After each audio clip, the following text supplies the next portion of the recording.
건강 증진을 위한 관리 방법 안내.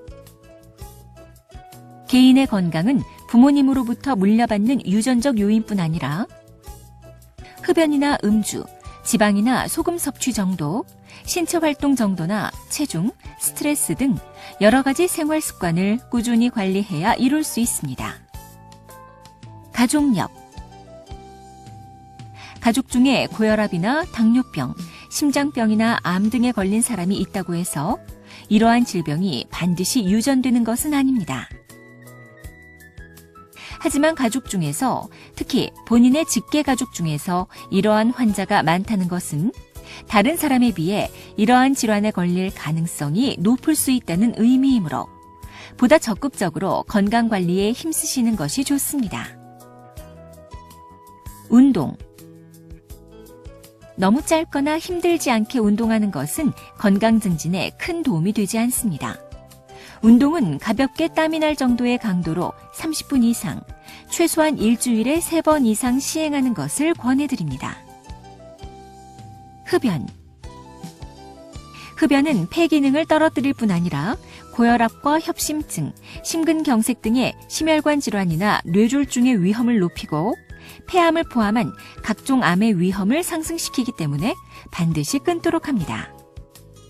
본원에서는 금연을 시도하는 분들을 위해 약물 치료를 포함한 다양한 금연 프로그램을 제공하고 있으므로 도움이 필요한 분들은 문의하여 주십시오. 지방 섭취.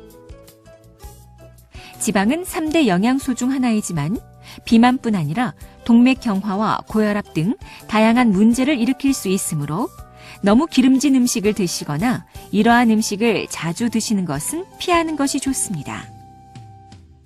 소금 섭취량.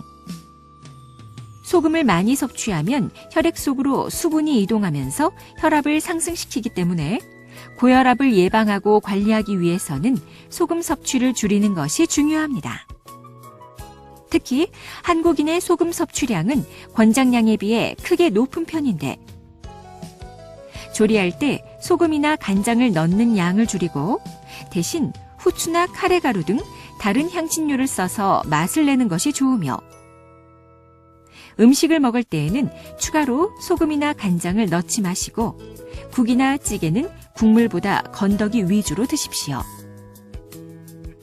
체중. 체중은 너무 많이 나가도 문제이지만 너무 적게 나가는 것도 좋지 않으므로 본인의 체질량 지수를 기준으로 한 적정 체중을 유지하는 것이 좋습니다. 참고로 체질량 지수는 킬로그램으로 표시된 본인의 몸무게를 미터로 표시된 키의 제곱으로 나누어서 계산하는데 18.5에서 23 사이가 정상이며 그 이상은 과체중이나 비만, 그 이하는 저체중에 해당합니다. 알코올. 간경화나 알코올 중독 등의 문제가 없다면 일반적으로 소량의 알코올을 드시는 것은 문제가 되지 않습니다. 하지만 많은 양의 음주는 알코올 중독뿐 아니라 고혈압, 간경화, 간암 등을 일으킬 수 있으므로 절제해야 합니다. 스트레스. 살면서 스트레스를 전혀 받지 않을 수는 없지만 가정이나 직장에서 많은 스트레스를 지속적으로 받게 되면 정신뿐 아니라 육체적으로도 많은 문제를 일으킬 수 있습니다. 스트레스가 심한 분들은 가벼운 운동이나 취미생활 등을 통해 스트레스를 조절하시고 필요시 전문가와 상담해보는 것도 도움이 될 수 있습니다. 지금까지 건강 증진을 위한 관리 방법에 대해 설명드렸습니다. 감사합니다.